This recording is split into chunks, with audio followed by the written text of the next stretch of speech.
பயணிகள் கவனத்திற்கு. Washington DC செல்லும் UA 937 விமானம் இன்னும் அரை மணி நேரத்தில் கிளம்பவிருக்கிறது. அறிவிப்பை கேட்டலதா 7வது தடவையாக தமது பாஸ்போர்ட்டையும் ஏர் டிக்கெட்டையும் சரிபார்த்து கொண்டாள். கூடவே கணவன் சுந்தரும் வந்திருந்தால் இதை பற்றியெல்லாம் அடிக்கொரு தரம் கவலைப்பட்டு கண்காணித்து கொண்டிருக்க வேண்டாம். கம்பெனியில் நெருக்கடியான நேரம் என்பதால் அவரால் லலிதாவுடன் வர முடியாத நிலைமை. லலிதாவுக்கே சற்று வியப்பாகத்தான் இருந்தது. வாழ்நாளில் இப்படி தன்னந்தனியாக அமெரிக்காவுக்கு போவோம் என கனவு கூட கண்டதில்லை.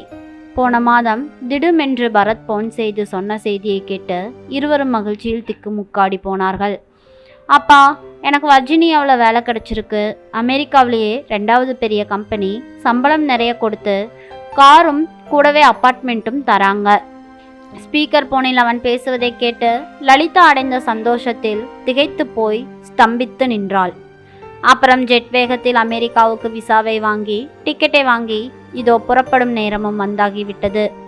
தன் இருக்கையில் லலிதா அமர்ந்து கொண்டபோது மெழுகு பொம்மை போல் இருந்த விமான பணிப்பெண் புன்சிரிப்போடு அவளது லக்கேஜை மேலே ஏற்றி வைத்தாள். சீட் பெல்ட்டை போட்டுக்கொண்ட நாளிகையில் விமானம் மெல்ல மேலேறி பறந்தபோது லலிதாவின் மனதும் கடந்த காலத்துக்கு பயணப்பட்டது. லலிதா, இன்னைக்கு சாயங்காலம் வர ஃப்ரெண்ட்ஸோட வரேன், எப்பாவது செஞ்சுவை. சுந்தர் எப்பவும் இப்படித்தான், சற்று முன்கூட்டியே சொல்லுவோம், கொஞ்சம் ஏற்பாடாக செய்வோம் என்பதெல்லாம் கிடையாது. அன்றைக்கென்று பார்த்து அரிசியும் பருப்பும் நிறைத்து இருந்தது. ஃப்ரிட்ஜில் 2 வாழைக்காயும் 4 கத்திரிக்காயுமே கண்ணை சிமிட்டின. கடைக்கு போய் வர குறைந்தது 40 நிமிடமாகும். தாமதிக்காமல் கிளம்பிவிட்டாள். சமத்தாக ஹோம்ஒர்க் செய்து கொண்டு பரத்தை பார்த்தவள், கண்ணா, ஹோம்ஒர்க் பண்ணுறப்போ டிவியில் தான் இருக்கணும். அம்மா உனக்கு மைலோ சாக்லேட் மில்க் வாங்கிட்டு வரேன்.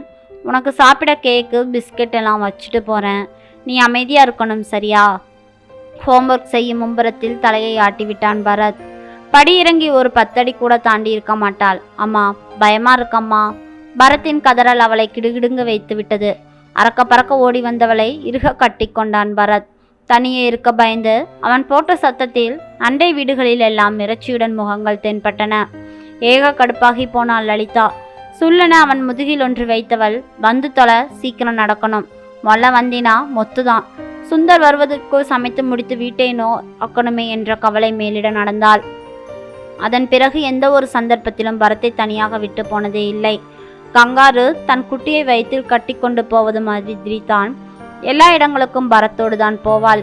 தனியாக மொட்டை மாடி போக பயம், இருட்டில் பாத்ரூம் போக பயம், கேண்டீன் போய் பாப்கார்ன் வாங்க பயம், கோயில் ஆண்கள் வரிசையில் நிற்க பயம். இப்படி எதற்கெடுத்தாலும் அம்மா பயமா இருக்கு என நடுங்கிய பிள்ளை இன்று அமெரிக்காவில் என்ன செய்கிறானோ? லலிதாவுக்கு நேரில் பார்க்கும் ஆவல் ஏற்பட்டுவிட்டது. பரத் அவளை வரவேற்க வந்திருந்தான். சொகுசான ஃபோர்ட் கார் பளபளத்து கொண்டிருந்தது. முகத்தில் சற்று சதை போட்டு பழைய சிரிப்பு பரவசமாக இருந்தான் பரத். சுந்தரை அப்படியே அச்சில் வார்த்தது போலிருந்தது. சகலமும் அவனிடம். அவனது அலுவலகம் பற்றியும் வேலை பற்றியும் தினமும் ஏதேனும் ஒரு செய்தி வந்து கொண்டேதான் இருக்கும்.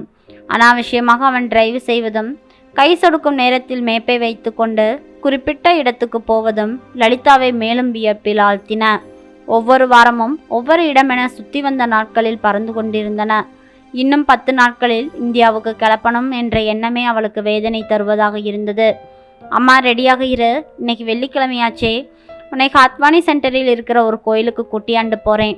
2.5 மணி நேர பயணத்துக்கு பிறகு அந்த கோவிலை அடைந்தபோது மனது ரொம்பவும் பரவசப்பட்டு போனது. பளிங்கு பிள்ளையாரும் துர்க்கையும் தியானம் செய்து கொண்டிருந்த சிவபெருமானும் விஷ்ணுவும் அந்த கோவிலில் மிக அழகாக இருந்தன. அங்கு வந்திருந்தவர்களை பார்த்தபோது, அம்மாடி, இத்தனை பேர் நம்மூர்க்காரரா இருக்காளா என மனது வியந்து போனது. வரும் வழியில் பழங்கதையை சொல்லிக்கொண்டும் பாடல்களை கேட்டுக்கொண்டும் அம்மாவும் மகனும் மிகவும் மகிழ்ச்சியாக இருந்தார்கள். அந்த நெடுஞ்சாலையில் இருட்டை கிழித்து கொண்டு கார் போய்கொண்டிருந்தது. ரிலப்டர்களின் வெளிச்சமும் சாலையோரத்து காட்டுப்பகுதியின் இருட்டும் சரசரவென போய்கொண்டிருக்கும் வாகனங்களும் ஒருவித அமானுஷ்ய அமைதியை ஏற்படுத்தி கொண்டிருந்தன. அயற்சி மேலிட லலிதா சற்று கண்ணயர்ந்து விட்டாள். கிரீச் என்ற சப்தத்தோடு கார் நிற்கவும், பரத், என்னாச்சு? ஏன் இங்க வழியில கார் நிற்கிறது? அம்மா, அங்க பாரு, ஏதோ ஒரு ஆக்சிடென்ட் போல. கண்ணு கெட்டிய தூரத்தில் ஒரு கார் குப்புற கவிழ்ந்து கிடப்பதையும் இரண்டொருவர் நிற்பதையும் பார்த்தபோது கண்களை இருட்டி கொண்டு வந்தது.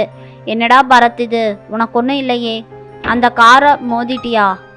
ஐயோ அம்மா, கொஞ்சம் பேசாம இரு. நாம எங்க இந்த ரோட்ல வந்தோம்? நானா யூடர்ன் எடுத்து என்னவாச்சுன்னு பார்க்க வந்தேன். நீ கொஞ்சம் கார்லயே வெயிட் பண்ணு, நான் போய் பார்த்துட்டு வந்துடுறேன். பயங்கர ஆக்சிடென்ட் மாதிரி தெரிகிறது. விபத்து நடந்திருக்கும் இடத்துக்கு இங்கிருந்து நடந்தே போனான். நீ இங்கேயே இருந்துரு என சொல்லிவிட்டு அவன் நடக்க தயாராகி விட்டான். லலிதாவுக்கு அந்த ஏசி காரிலும் பயங்கரமாக வியர்த்து கொண்டிருந்தது. கடவுளே, யாரோட உயிருக்கும் ஆபத்து வரப்படாது. பாவம் என்ன கஷ்டத்தில் இருக்காளோ. ஒருவித நடுக்கம் உடம்புக்குள் வந்து போனது. நேரம் செல்ல செல்ல லலிதாவின் நடக்கம் இன்னும் அதிகமானது. என்ன பிள்ளை இவன், இத்தனை நாளி பண்றானே. காரை விட்டு இறங்கி நடக்கவும் அவளுக்கு அச்சமாக இருந்தது. பரத்தின் ஆஃபீஸ் ஃபைல்கள், டிஜிட்டல் கேமரா என எல்லோருமே அந்த காருக்குள் தான் இருந்தது. ஒரு போலீஸ்கார் அருகில் வந்து நின்றது. அதிலிருந்து இறங்கி ஜஸ்ட் 1 மினிட் என்ற பரத், அம்மா இங்கே வா, இந்த போலீஸ்காரில் ஏறி நீ நம்ம அப்பார்ட்மெண்ட்டுக்கு போ, பயப்படாத. நான் போய் அந்த ஆக்சிடெண்ட்டில் சீரியஸாக இருக்கிற பொண்ணை ஹாஸ்பிட்டலில் சேர்க்க ஹெல்ப் பண்ணிட்டு வரேன் என்றான். கலங்கிய முகத்தோடு இருந்தவளை, அம்மா ப்ளீஸ்மா, சும்மா நீ தைரியமாக இரு, நான் சீக்கிரமாக வந்துடுவேன். அப்பார்ட்மெண்ட் வந்து சேர்ந்தவளுக்கு உறக்கம் பிடிக்கவில்லை. மணி 4:30 மணி ஆகிவிட்டது. பரத்திடமிருந்து எந்த ஒரு ஃபோன் கூட வரவில்லையே என்ற அச்சம். கணக்கு வழக்கின்றி மனம் ராமஜெயம் செய்ய தொடங்கிய போது பரத் வந்து சேர்ந்தான். என்னம்மா, ரொம்ப பயந்துட்டியா? என்னாச்சு தெரியுமா? ஆக்சிடெண்ட்டில் அந்த அமெரிக்க பொண்ணுக்கு ரொம்ப ரத்த சேதம் ஆயிடுச்சு. பாவம், சின்ன பொண்ணு, 10 வயசு தான்.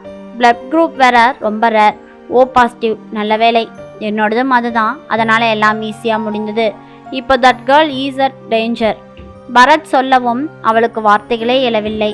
பரத் கண்ணா, என்ன காரியம் பண்ணிட்டு வந்திருக்கேடா? ஆபத்தில் உதவி பண்ணுறதுக்கு இனி எதுவுமே இல்லை தெரியுமா? நம்ம வரும்போது எத்தனை கார் போயிட்டு இருந்தது, ஒரு கார் கூட அங்கே நிற்கலை. நீ அங்கே போனதோட இல்லாமல் ஒரு உயிரையும் காப்பாற்றிருக்கிறியே, நீ நல்லா இருப்படா. தனியாக இருக்க பயந்த அம்மா பயம் என தன்னை கட்டி கொண்ட பிள்ளை வாமனன் விஸ்வரூபம் எடுத்தது போல குணத்திலும் தைரியத்திலும் உயர்ந்து நிற்பதை பார்த்தபோது லலிதாவின் கண்களில் ஆனந்த நீர் பூத்திருந்தது. அவளுக்கு தன் மகனின் நிலையை எண்ணி சொல்ல வார்த்தைகளே இல்லை. ஆனந்த கண்ணீர் விட்டு தனது மகனை அணைத்து கொண்டாள். நண்பர்களே, ஆபத்தில் உதவுறதை விட வேற எதுவுமே நாம் செய்கிற எவ்வளோ பெரிய நல்ல காரியத்துக்கும் ஈடாகாது. ஒரு ஆபத்தில் இருக்கிறப்போ நம்ம போய் நின்னோம்னா இந்த கடவுளே வந்து நம்ம கூட இருக்க மாதிரி அவங்க நம்மளை நினச்சி கையெடுத்து கும்பிடுவாங்க. முடிஞ்ச அளவு எந்த ஒரு ஆபத்தான விஷயத்திலும் நம்ம உடன் இருந்து உதவி செய்வோம். நன்றி. இந்த கதை பிடிச்சிருந்ததுன்னா மறக்காமல் லைக் பண்ணுங்கள், நம்ம சேனலை சப்ஸ்கிரைப் பண்ணி சப்போர்ட் பண்ணுங்கள். நாளை மீண்டும் வேறொரு கதையில் சந்திக்கிறேன். நன்றி.